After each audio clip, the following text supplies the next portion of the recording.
Europe 1. Le journal de 7h sur Europe 1, Christophe Lamar. Bonjour Christophe. Bonjour Dimitri, bonjour à tous. L'émotion et l'indignation toujours à la une ce matin. Le meurtre de Philippine provoque une vague de colère bien palpable dans les conversations. On peut redouter qu'elle ne monte encore d'un cran au fur et à mesure de l'avancée de l'enquête. Elle vient de franchir un nouveau cap avec l'ouverture d'une information judiciaire. Caroline Baudry. Selon le parquet, l'information judiciaire est ouverte pour meurtre précédé, accompagné ou suivi d'un autre crime, d'un viol, d'un vol et d'escroquerie, le tout en récidive légale. Les examens du corps sont toujours en cours. Il est trop tôt pour dire si l'étudiante a été victime de violences sexuelles. Une première autopsie a révélé qu'elle est morte par asphyxie vendredi dans le bois de Boulogne. Le suspect serait revenu le lendemain pour l'enterrer. Ce Marocain de 22 ans, sous OQTF, déjà condamné pour viol, a été interpellé mardi soir en Suisse, à Genève. Les autorités françaises demandent au pays son extradition pour que la justice se voie remettre le criminel au plus vite. Caroline Baudry. À côté de l'enquête proprement dite, il y a les failles administratives et judiciaires qui ont permis au meurtrier présumé de se mettre en travers de la route de Philippine. Ce Marocain de 22 ans, déjà condamné pour viol, attendait d'être expulsé du territoire français, sauf que le juge des libertés et de la détention l'a laissé libre de quitter le centre de rétention administratif où il était interné. Décision hallucinante quand on sait que le magistrat souligne par ailleurs sa dangerosité, William Molinier. Oui, la juge a autorisé à 3 reprises le prolongement de sa rétention, mais la 4e fois, elle ordonne sa libération. La préfecture de Lyon n'a pas pu apporter la preuve qu'elle serait en mesure de l'expulser d'ici 15 jours, car il lui manque le jour de l'audience un laissez-passer consulaire du Maroc.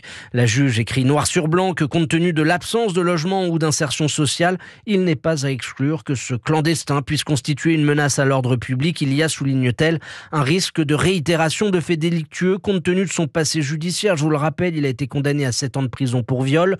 Pourtant, malgré ce constat, la magistrate conclut que les conditions légales ne sont pas remplies pour prolonger sa rétention parce qu'il n'y a eu, dit-elle, aucun élément nouveau depuis 15 jours. Elle s'appuie évidemment sur les dispositions en vigueur et relâche donc cet homme de 22 ans. On est le 3 septembre 2024, il est 9h56. Quelques heures plus tard, le Marocain sort du CRA de Metz et s'évapore dans la nature. William Molinier. À droite comme à gauche, on critique l'ensemble de la chaîne pénale et administrative.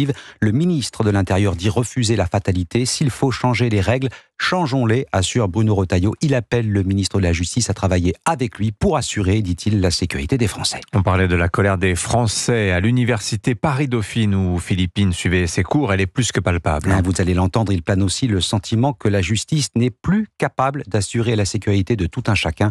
Alexis de la Fléchère est allé à la rencontre des étudiants de cette prestigieuse université située en bordure du bois de Boulogne.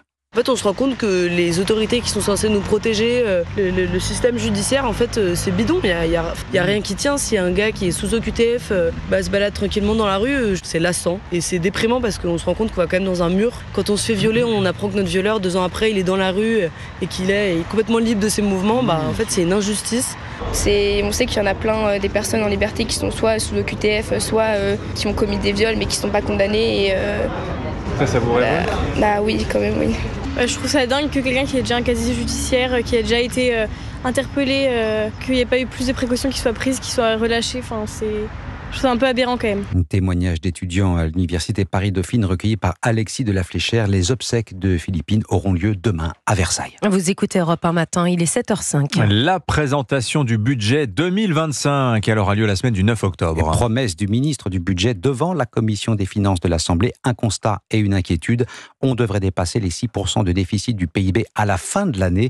Situation qualifiée de grave par Laurent Saint-Martin qui dessine les contours du futur projet de loi. Priorité donnée à la baisse de la dépense publique et pas de hausse d'impôts généralisée. Autre piste d'économie possible, la chasse à la fraude sociale. Elle représenterait 13 milliards d'euros par an selon le Haut Conseil du financement de la protection sociale. Rapport commandé à l'époque par Elisabeth Borne lorsqu'elle était à Matignon. Ce conseil qui réunit experts, membres des grandes administrations et des organisations syndicales et formelles. Les fraudes à la sécurité sociale sont massives. Aurélien Fleureau. Travail au noir, arnaque à la carte vitale ou aux fausses indemnités journalières. L'ampleur du phénomène est chiffrée pour la première fois par des experts mandatés par l'État. 13 milliards, c'est 6 fois plus que les fraudes actuellement détectées. Pour les 2 tiers, elles viennent d'entreprises ou de professionnels de santé. Un constat inédit qui devra rapidement amener des réponses pour Dominique Corona, secrétaire général adjoint de l'UNSA. On peut considérer qu'il y a de la fraude organisée par des structures qui sont quasiment mafieuses. Et puis vous avez la fraude non intentionnelle, vous avez aussi le travail dissimulé. Donc l'État ne peut pas faire comme si ça n'existait pas. Parce que cet argent, c'est l'argent qui nous coûte à tous et à toutes, nous assurés sociaux. 13 milliards d'euros, c'est quand même la réforme des retraites. Parmi les pistes proposées par ce rapport, renforcer la prévention parce que les contrôles sont très complexes à mettre en œuvre et ne permettent de récupérer qu'une toute petite partie de l'argent. Aurélien Fleureau du service économie d'Europe 1. La demande de destitution d'Emmanuel Macron examinée mercredi prochain en commission des lois.